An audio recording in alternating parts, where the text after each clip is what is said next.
जय सिया राम। तो अब तक हमने अपनी कथा रसिक श्री सीताराम जी को रामानंदाचार्य जी की महिमा का श्रवण करवाया कि किस तरह रामानंदाचार्य जी ने वैष्णव और शैव की जो मतभेद थे, कलह थी, उनको दूर किया। तो अब वहां से सेतुबंद तीर्थ से चलकर रामानंदाचार्य जी आए विष्णुकांत जी। वहां पे दर्शन आदि के समय एक आचारी वैष्णव ने कबीरदास जी का अपमान किया, उन्हें जुलाहा कह के बुलाया। सबको बहुत बुरा लगा कि संतों की जाति पे बात की जा रही है, जबकि संतों की तो जाति पे बात नहीं करनी चाहिए। जैसे लिखा भी जाता है, कहा जाता है, जाति न पूछो साधु की पूछ ही लीजिए ज्ञान। परंतु उन्होंने तो अपमान किया तो सबको बहुत बुरा लगा। परंतु अब गुरुदेव सामने थे तो किसी ने कुछ उत्तर नहीं दिया उन्हें।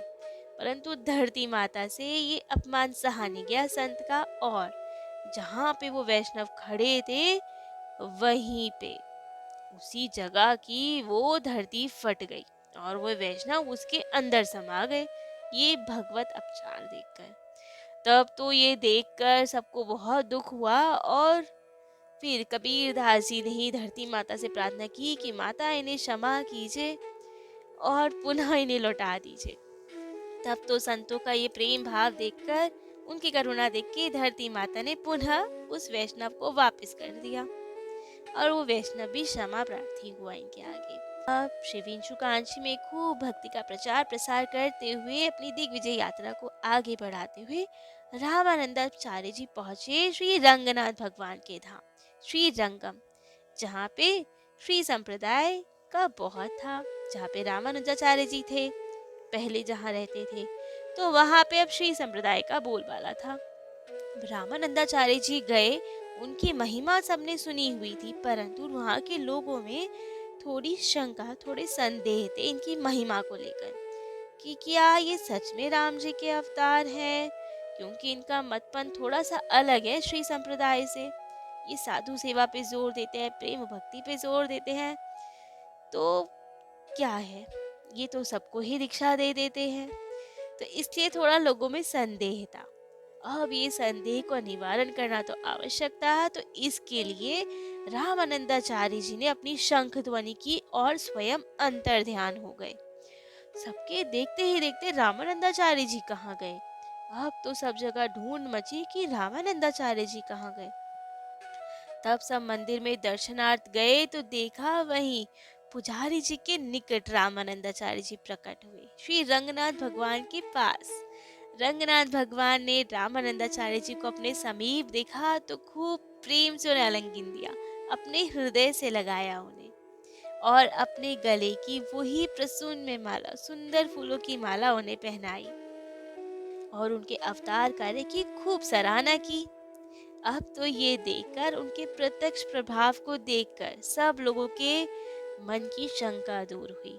सबने विनयवत होकर श्री स्वामी जी के चरणों में प्रणाम किया, और अब ये बात पूरे समाज में फैल गई।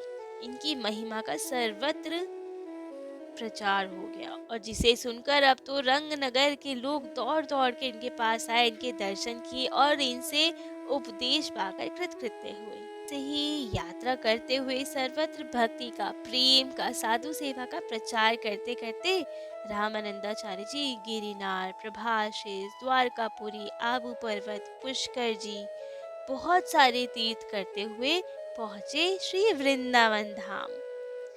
अब श्री ब्रिज धाम, श्री वृंदावन धाम तो है ही रसिकों की नगरी। सारे रसिक संत अब इनके दर्शन कर कर तो गदगद हो गए। ब्रिजवासियों की ये प्रेम देखकर तो श्री योगानंद जी तो नृत्य करने लगे, और सारे शिष्य स्वामी जी खूब गदगद हुए।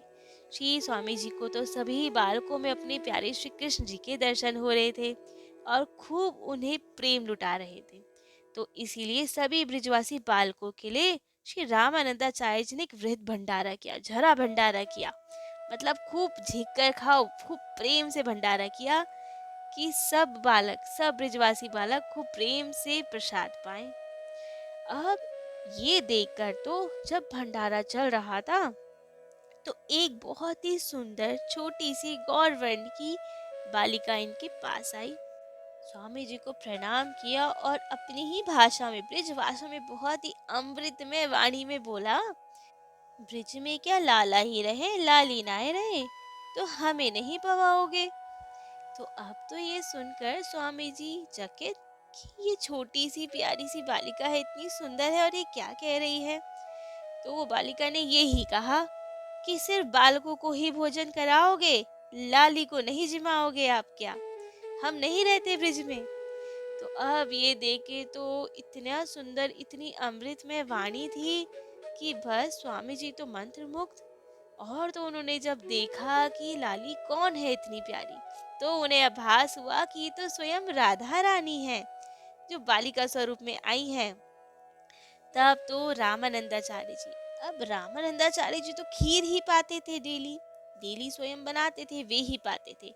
तो अब भंडारा तो बालकों का था, तो तब रामानंदाचार्य जी ने जो उनके लिए प्रसादी खीर थी, जो खीर का प्रसाद वे पाने वाले थे, स्वर्ण पात्र में वही प्रसाद मंगवाया और अपनी गोद में वो छोटी सी लाली को बिठाकर खूब प्रेम से अपने हाथों से वही खीर प्रसाद उन्हें पवाया।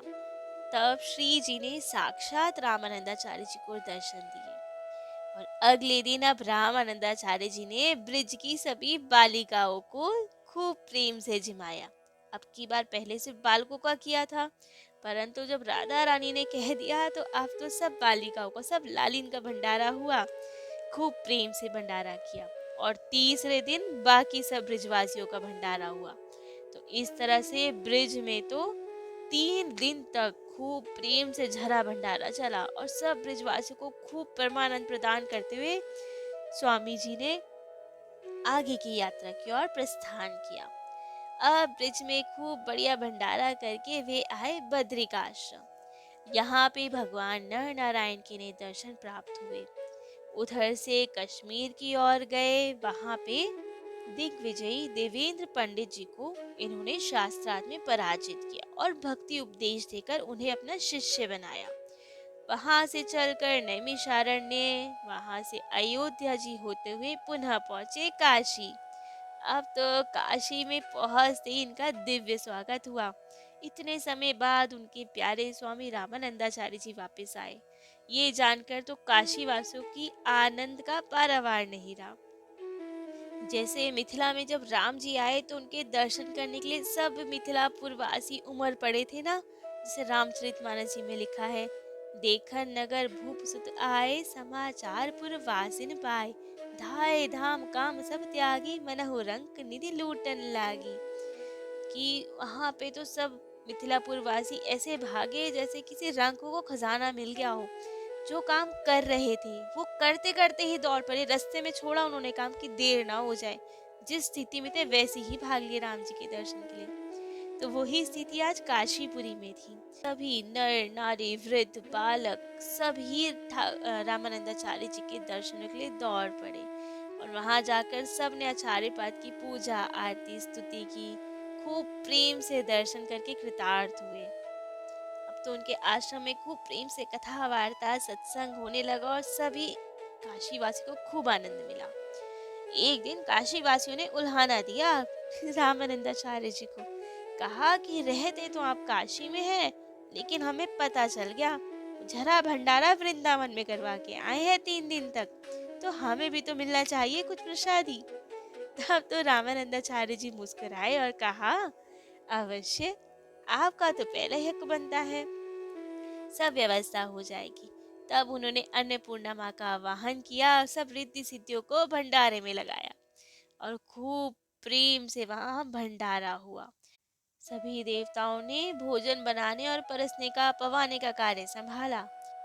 इस प्रकार श्री स्वामी रामानंदाचार्य जी ने ये भगवत प्रसाद से तो सब प्राणियों के शरीर का पोषण किया और अपने उपदेश अमृत से उनकी आत्मा का पोषण किया और बहुत समय तक धराधाम पे रहे। श्री भक्तमाल जी के रचिता श्री नाभा जी लिखते हैं, बहुत काल बपुधारी के प्रणत जनन को पार, श्री रामानंद रघुनाथ जो द्वितीय सेतु जगत तरन कियो। अर्थात बहुत काल तक इस कलयुग में रामानंदाचार्य जी का शरीर रहा, वे यहाँ विराजित रहे।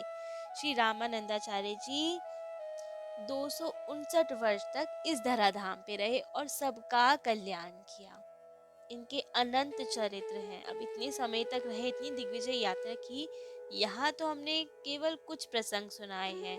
वे प्रसंग जो जय रामदेव जी के रचित श्री रामानंदाचार्य चरितामृत में थे, वे भक्तमाल में भी वर्णित है तो वे लिए गए।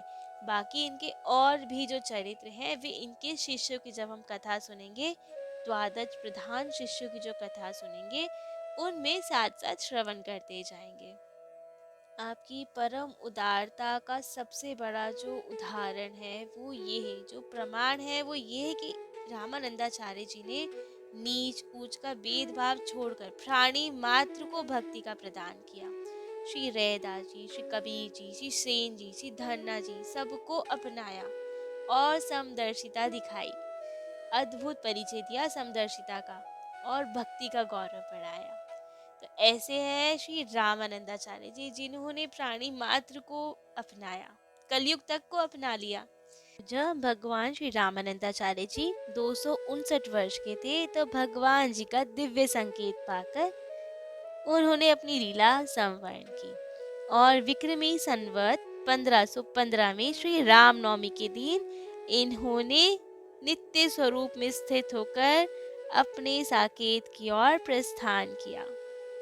तो आज श्री रामानंदाचार्य जी के दिव्य चरित्र को यही विश्राम देते हैं।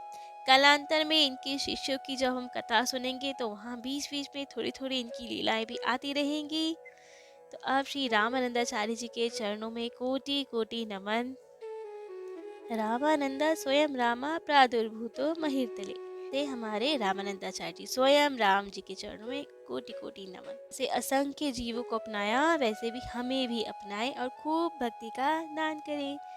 आज के लिए इतना ही। जय जय श्री सीताराम।